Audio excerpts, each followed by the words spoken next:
Coming up on today's show, we're going to react to the article that longtime NBA insider John Hollinger, who now works for The Athletic, he wrote up and mentioned three big men that he thinks the New York Knicks could trade for prior to the trade deadline. I've got some thoughts about it. Before we talk about it, like today's video.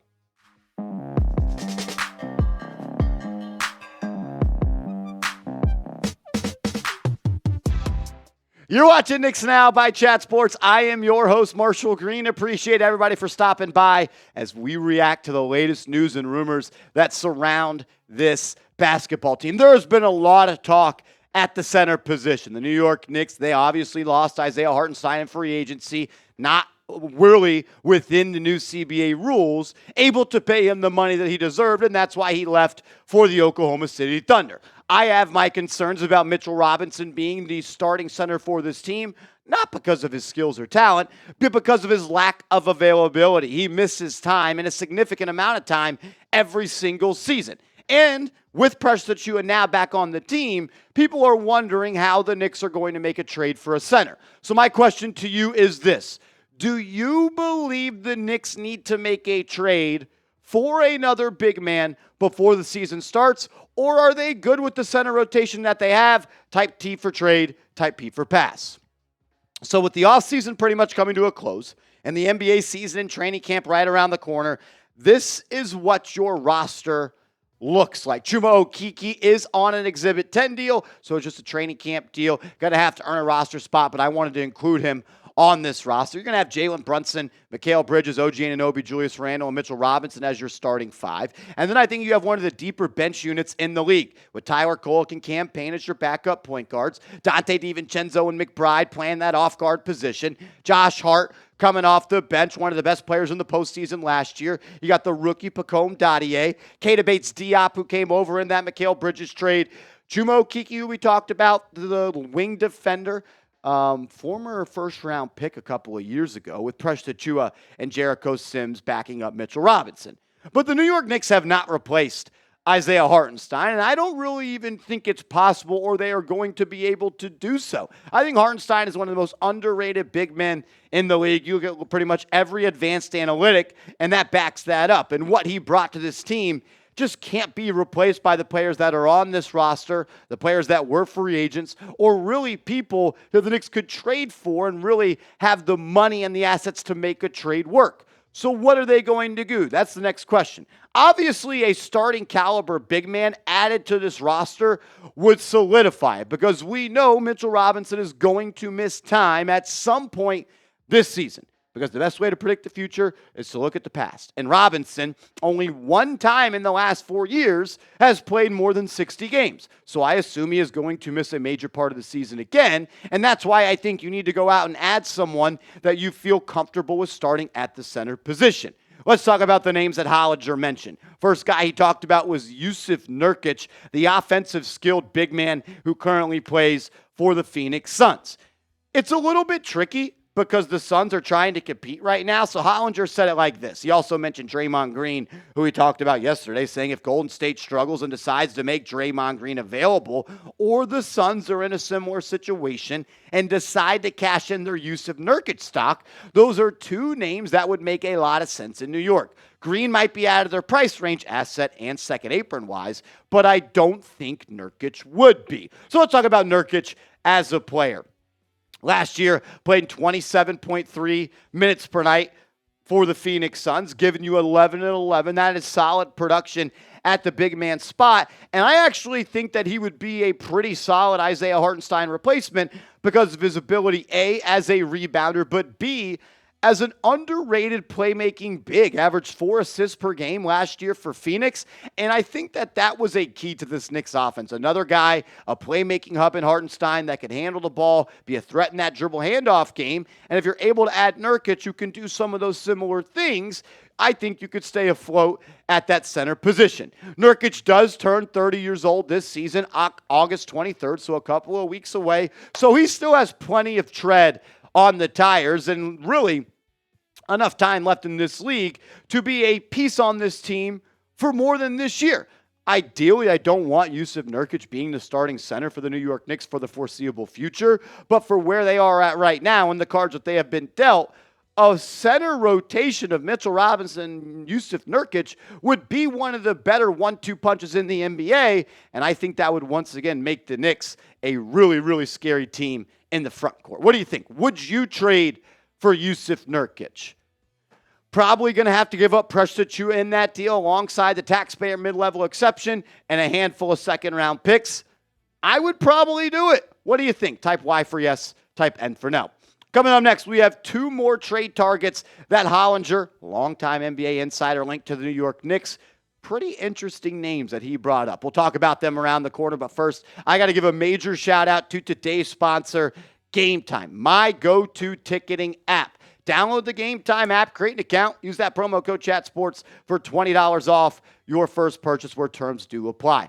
GameTime makes sure you get the best seats for the lowest prices guaranteed. I love that the prices drop as the events get closer. I also really enjoy the feature of all-in pricing. That way the price that you see is the price that you pay. You don't get to check out and then get added $100 to your bill in hidden fees. GameTime, they don't do that because they look out for their customers. If you want to go to a Giants game this year, maybe before the end of the summer, you want to go catch a Yankees game or a Mets game or any MLB game, or you want to go catch some Knicks games this year in the fall, winter, and spring, do it with our proud sponsor, GameTime. I was able to go to the Home Run Derby to them, Grateful Dead concert last year, got to go to a Knicks game, and I'm going to use them more and more this year because I'm going to make sure I get the best seats for the lowest price guaranteed. So download the GameTime app, open up the App Store, type in GameTime, download it, create an account, and use that promo code ChatSports. That's ChatSports. It's at the bottom of the screen right now, and you can get $20 off your first purchase where terms do apply. So be a real one, support the show, support the sponsor, and I promise you, once you use GameTime, you're not going to want to use the other ticketing apps. So that is speaking from a personal experience. Shout out to GameTime for being a real one.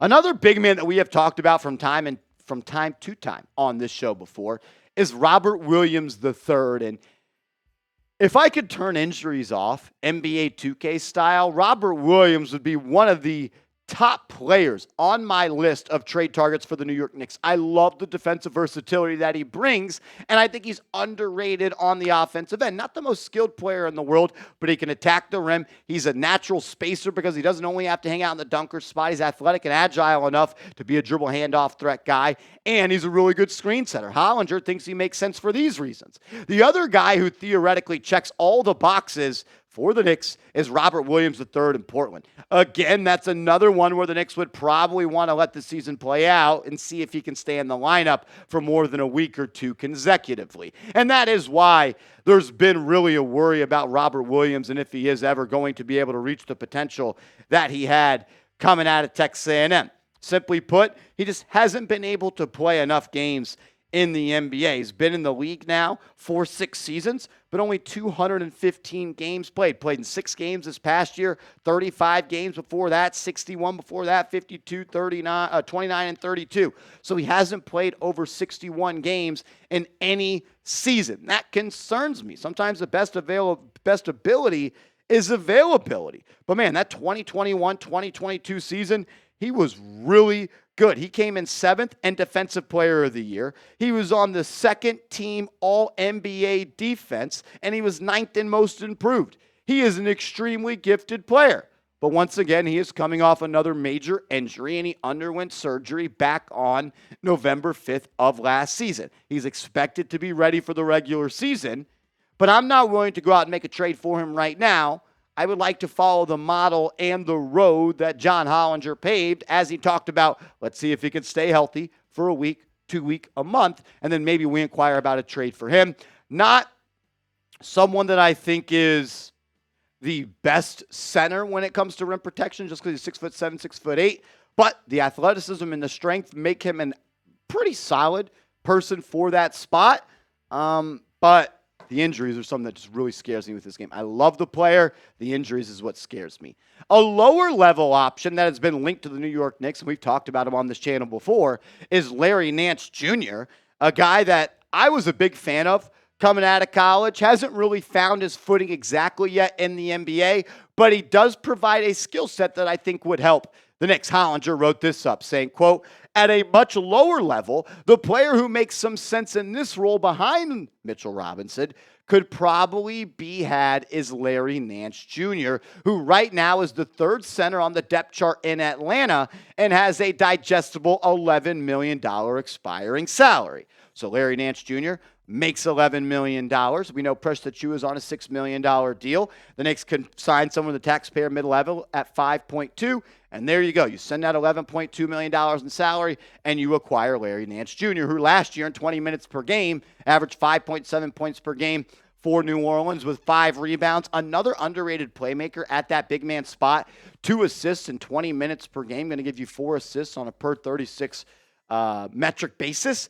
And he's efficient, 57.3% from the field. Doesn't really stretch the floor all that well, which is, beggars can't be choosers. But he has had some seasons where he could knock it down. This year he shot 41% from 3, but only 1.1 attempts. So can he continue that percentage and that efficiency if the diet and the workload increases?